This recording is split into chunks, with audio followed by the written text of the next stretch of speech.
వర్తమానము వినుమా ప్రియ నేస్తమా, విని నీవు ప్రభుని విశ్వసించుమా. వినుమా ప్రియ నేస్తమా, విని నీవు ప్రభుని విశ్వసించుమా. Praise the lord. దేవునికి స్తోత్రం. అనుదిన మన్నా అనే ఈ ఆధ్యాత్మిక కార్యక్రమాన్ని వీక్షిస్తున్న ప్రియ సోదరి సోదరులారా, మన ప్రభువును రక్షకుడునైన యేసు క్రీస్తు అతి శ్రేష్టమైన నామములో మీ అందరికీ శుభాలు వందనాలు తెలియచేయుచున్నాను. ఈ శ్రేష్టమైన సమయంలో దేవుని పరిశుద్ధ గ్రంథంలో నుండి కీర్తనల గ్రంథం 30వ కీర్తన 5వ వచనం, సాయంకాలమున ఏడ్పు వచ్చి రాత్రియుండినను ఉదయమున సంతోషము కలుగును.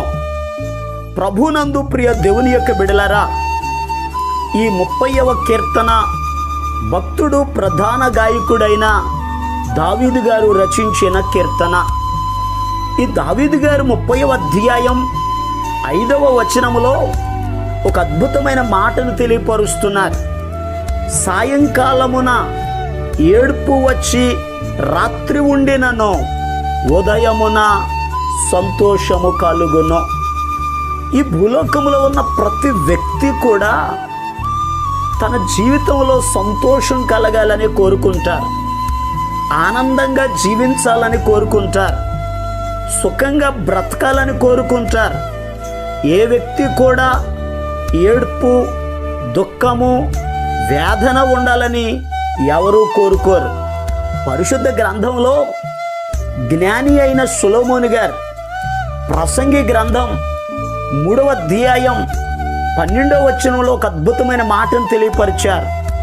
కావున సంతోషముగా ఉండుట కంటేను తమ బ్రతుకును సుఖముగా వెళ్ళబుచ్చుట కంటేను శ్రేష్టమైనదేదియు నరులకు లేదని నేను తెలుసుకొంటిని. నిజమే, మానవుడు కూడా సంతోషం కొరకు చాలా ప్రయాసపడుతున్నారు. సంతోషంగా బ్రతకాలని అనేక ప్రయత్నాలు చేస్తున్నారు. అయితే సంతోషం ఎలా కలుగుతుంది? ఒక మనిషి సంతోషంగా ఉండాలి అని అంటే అతడు ఏం చేయాలి?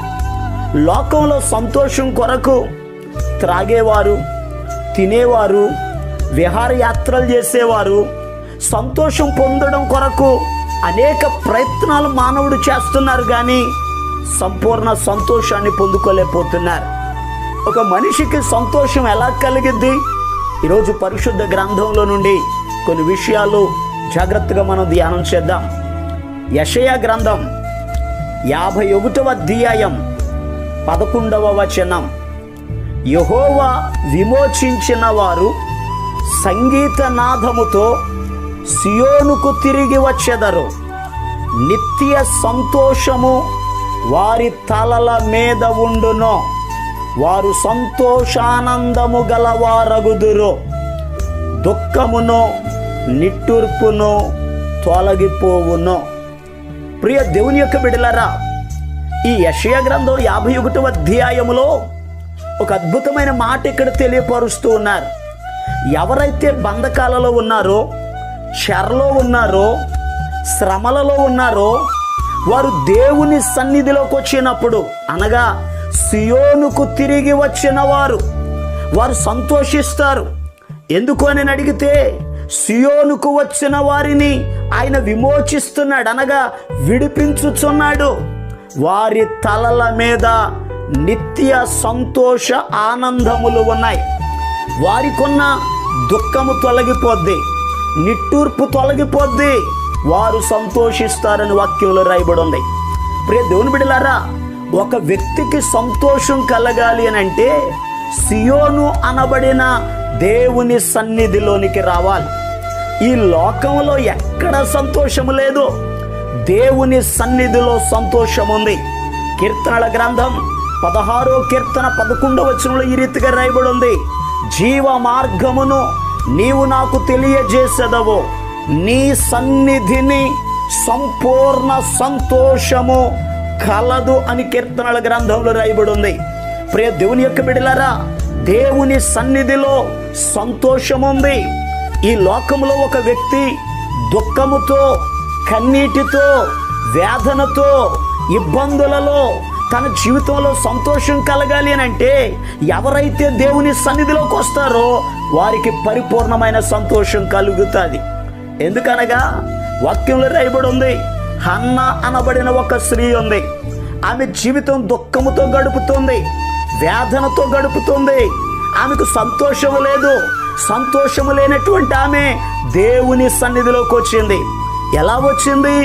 దుఃఖముతో వచ్చింది, కన్నీటితో వచ్చింది, వేదనతో వచ్చింది. తన జీవితంలో సంతానం లేదు. సంతానం లేనందువలన అనేక నిందలు ఆమె అనుభవిస్తుంది. అటువంటి ఆమె షిలోహులో ఉన్న దేవుని సన్నిధిలోకి వచ్చింది. అయితే ప్రియ దేవుని బిడ్డలారా, దేవుని సన్నిధిలో ఆమె దుఃఖము తొలగిపోయింది, ఆమె కన్నీరు తుడవబడింది. దేవుడు ఆమెకు వాగ్దానం ఇచ్చాడు. ఆమె జీవితంలో పరిపూర్ణమైన సంతోషాన్ని కలుగజేశాడు.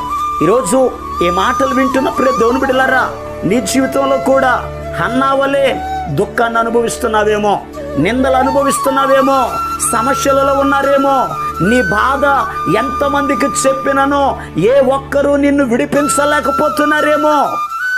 ఈరోజు దేవుని సన్నిధిలోకి రాగలిగితే, ప్రార్థించగలిగితే, కన్నీరు కార్చగలిగితే, హన్నాను దర్శించి హన్నా జీవితంలో సంతోషము కలుగజేస్తున్న దేవుడు మీ కుటుంబాలలో మీకును సంతోషాన్ని కలుగజేస్తాడు. ప్రియ దేవుని బిడ్డలారా, సంతోషం కలగాలంటే దేవుని సన్నిధిలోనికి రావాలి. మరి ఇంకొక మాటను ధ్యానం చేద్దాం. కీర్తనల గ్రంథం 119వ కీర్తన 143వ వచనం, శ్రమయు వేదనయు నన్ను పట్టి ఉన్నవి, అయినను నీ ఆజ్ఞలు నాకు సంతోషము కలుగజేయుచున్నవి. కీర్తనకారుడు చెప్తున్నారు, నేను శ్రమలో ఉన్నాను, వేదనతో ఉన్నాను, అయితే నీ ఆజ్ఞలు నా దుఃఖమును తొలగించాయి, సంతోషాన్ని కలుగచేశాయి. ప్రియ దేవుని బిడ్డలారా, ఒక మనుషునికి సంతోషాన్ని కలిగించేది దేవుని మాట. దేవుని వాక్యమే మనకు నెమ్మదినిచ్చేది. దేవుని వాక్యమే సంతోషాన్ని కలుగజేసేది. దేవుని వాక్యమే మనల్ని ఆదరించేది. దేవుని వాక్యమే మన జీవితంలో అద్భుతాలు చేసేది. పరిశుద్ధ గ్రంథంలో అపోస్తుల కార్యముల గ్రంథం 8వ అధ్యాయం 8వ వచనాన్ని చదివితే అక్కడ ఈ రీతిగా రాయబడి ఉంది, అందుకు ఆ పట్టణములో మిగుల సంతోషము కలిగెను అని వాక్యం చెప్తుంది. ఎందుకు ఆ పట్టణానికి సంతోషం కలిగింది అని అడిగితే, అలనాడు యెరూషలేములో ఉన్న సంఘమునకు శ్రమలు కలిగాయి. ఆ శ్రమలు వచ్చినప్పుడు సంఘము చెల్లాచెదురైపోయింది. ఆయా ప్రాంతాలకు విశ్వాసులు చెదిరిపోయారు. అలా చెదిరిపోయిన వారిలో ఫిలిప్పు అనేటటువంటి ఆయన సమరయ పట్టణములకు వెళ్ళాడు. ఆ పట్టణాల్లో స్వార్థను ప్రకటిస్తున్నాడు.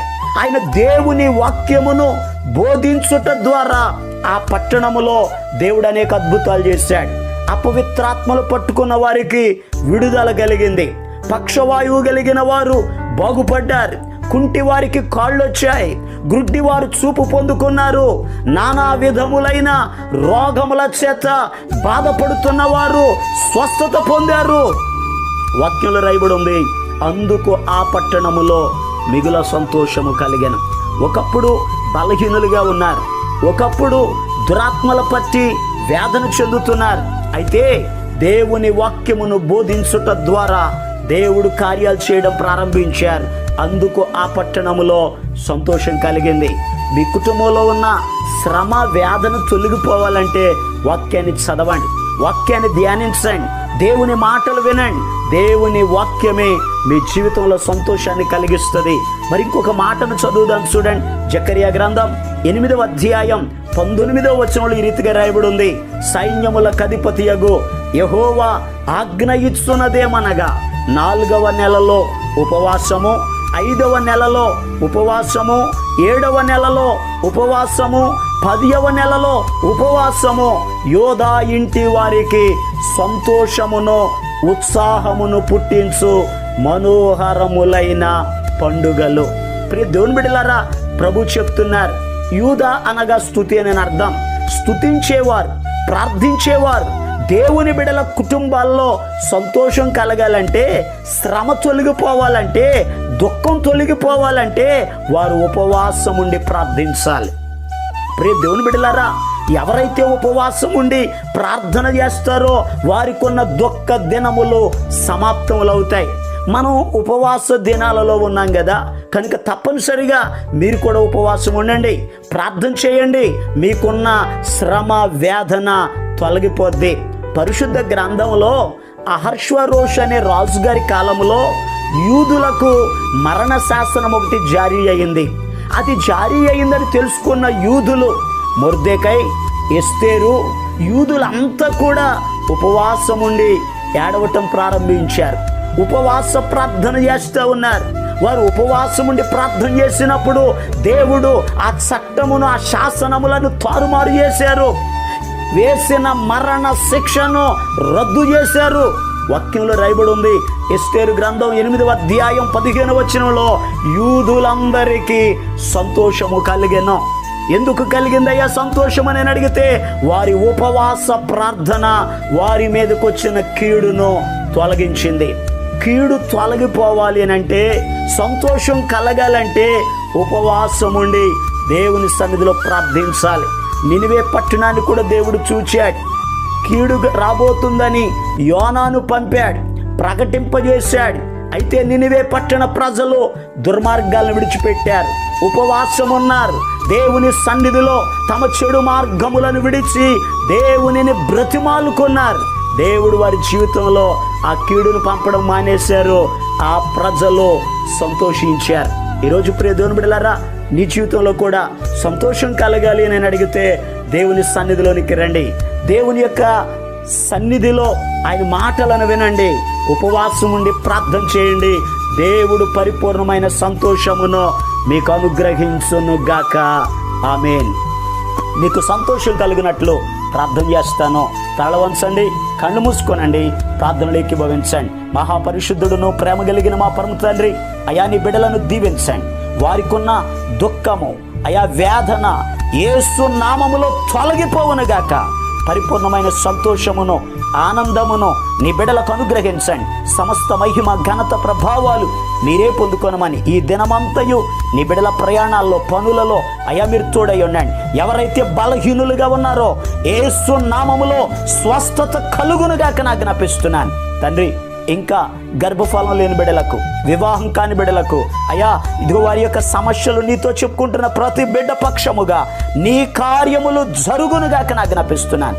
మేలు చేసి మీరు మహిమ పొందుకొనమని యేసు క్రీస్తు అతి పరిశుద్ధమైన నామం పేరట ప్రార్థన చేసి అడిగి పొందుకొని ఉన్నాము తండ్రి. ఆమేన్. మన ప్రభు అయిన యేసు క్రీస్తు కృప మీకు తోడుగా ఉండి నడిపించునుగాక. ఆమేన్. ఈరోజు పుట్టినరోజు మరియు పెళ్లి రోజు జరుపుకుంటున్న వారికి సీసలి మన్నా చర్చి తరపున మా కుటుంబ పక్షముగా మీకు శుభాలు తెలియపరుస్తున్నాం. May god bless you. దేవుడు మీకు తోడుగా ఉండి మిమ్మల్ని ఆశీర్వదించునుగాక. దయచేసి గమనించండి, మీ కొరకును మీ కుటుంబం కొరకును దేవుడు మిమ్మలను అభివృద్ధి పరచాలని నిత్యము మేము ప్రార్థన చేస్తున్నాం. ఏమైనా ప్రార్థన అవసరతలు ఉన్న ఎడల ఈ స్క్రీన్ మీద కనబడుతున్న నెంబర్కి ఫోన్ చేసి తెలియపరచండి. ప్రియ దేవుని బిడ్డలారా, అనుదిన మన్నా అనే ఈ వర్తమానాలు మీ స్నేహితులకు, మీ బంధువులకు కూడా షేర్ చేయండి. మన్నా చర్చ్ సీసలి అనే ఈ యూట్యూబ్ ఛానల్ను సబ్స్క్రైబ్ చేయండి.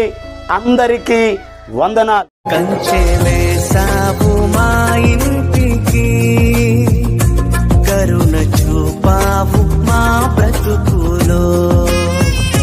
కంచె వేసావు మా ఇంటికి, కరుణ చూపావు మా బ్రతుకులో.